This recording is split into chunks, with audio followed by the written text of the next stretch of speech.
r/Nosleep. Posted by u/Born Beach. My grandma died and passed down her cabin in the woods to my brother and I. It's filled with old nightmares, and we're finally going to talk about them. Part 2. Eric sat down across from me in one of the old wicker chairs we'd helped Grandma make. "Where should we start?" he said quietly. He stared at me with a gravity I'd never seen in him before, his hands fidgeting with the chair's wooden armrests. Poor kid was nervous. I knew a thing or two about that.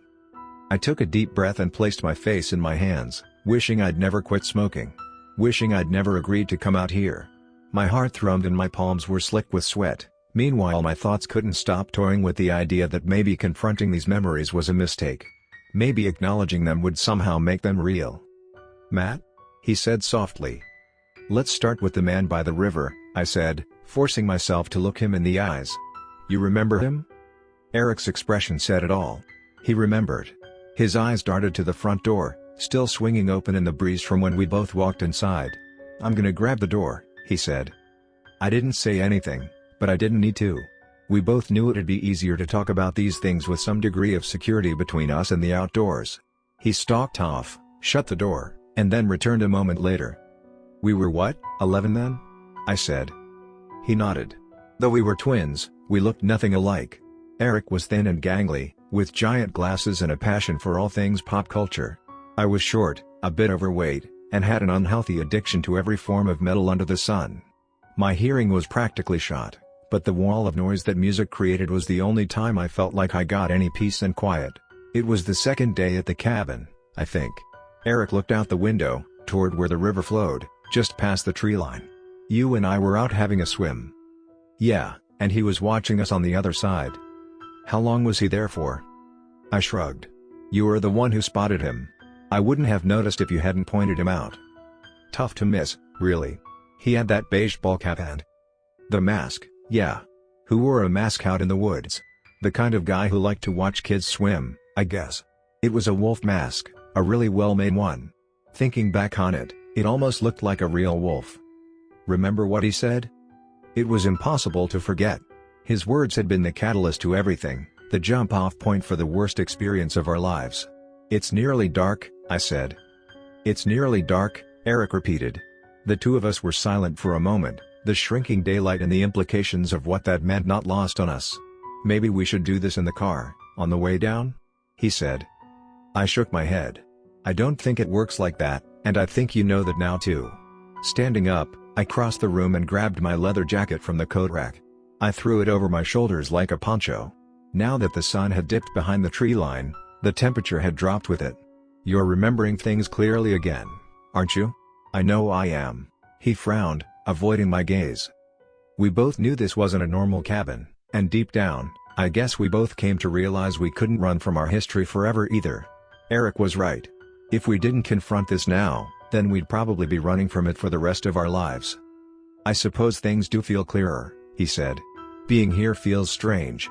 Like everything's coming back as vivid as the day it happened." I knew what he meant. I could picture the man by the river almost perfectly now. Dirty jeans, a checkered shirt and that mask. It had to have been torn right off of a real wolf, because I remember the smell. It smelled dead. Decaying. Eric plugged his nose, contorting his face in revulsion. "You smell that too?" I asked. He nodded. "What is that?"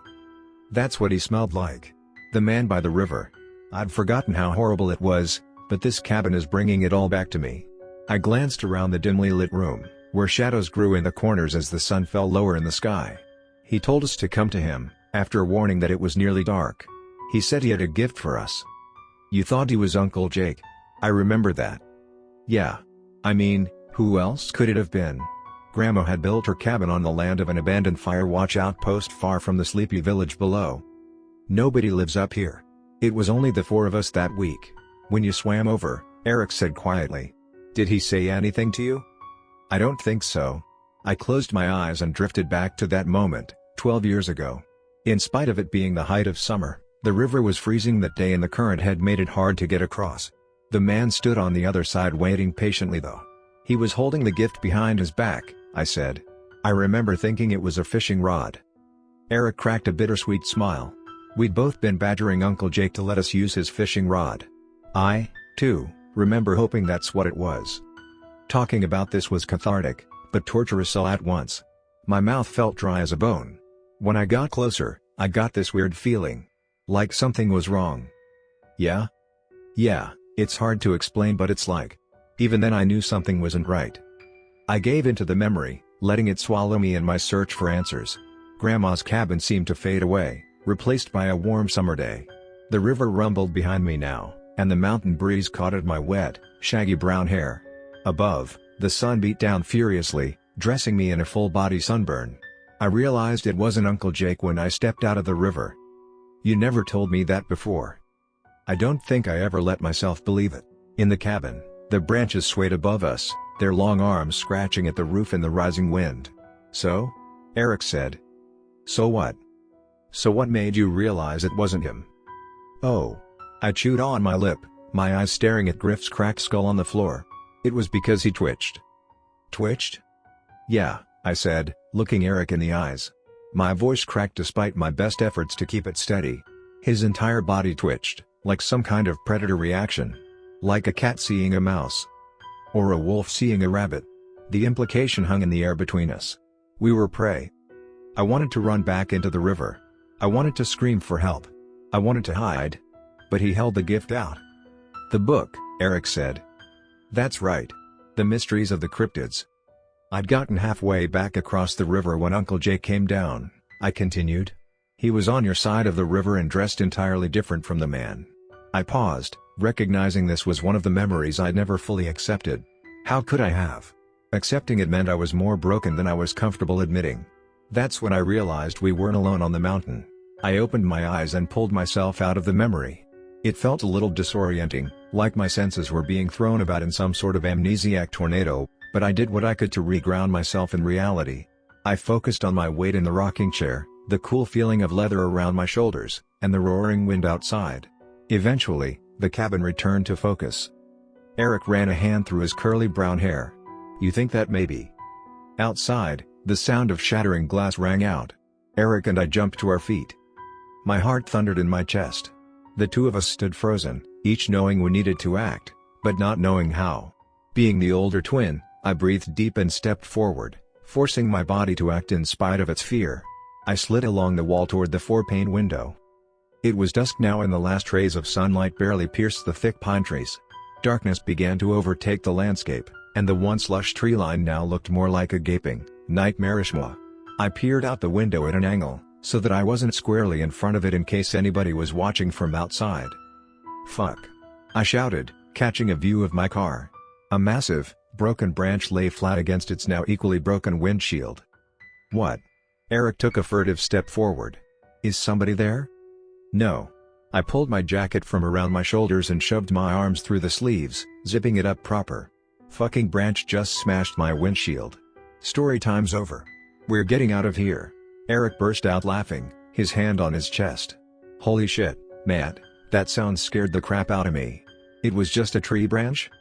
Yeah, I said bitterly, storming from the room and toward the front door. Just a tree branch smashing a windshield that I can afford to fix. What a goddamn relief. I'm sorry, man. Eric shouted, jogging after me. He wasn't really sorry, but I couldn't blame him. That sound could have been about 1,000 worse things than a stupid branch. Even still, it wasn't in my budget.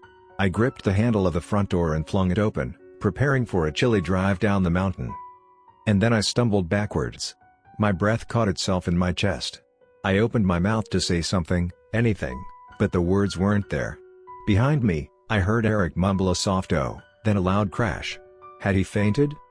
No. This wasn't happening. Please, don't let this be happening. A boot stepped past the doorway, creaking on the cabin's old wooden floorboards. With it came a stench of decay. I reached blindly, desperately around me, unwilling to take my eyes off of the figure but also needing a weapon. Anything.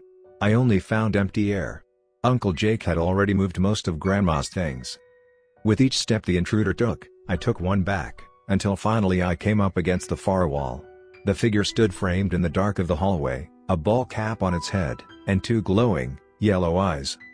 It's nearly dark, it said.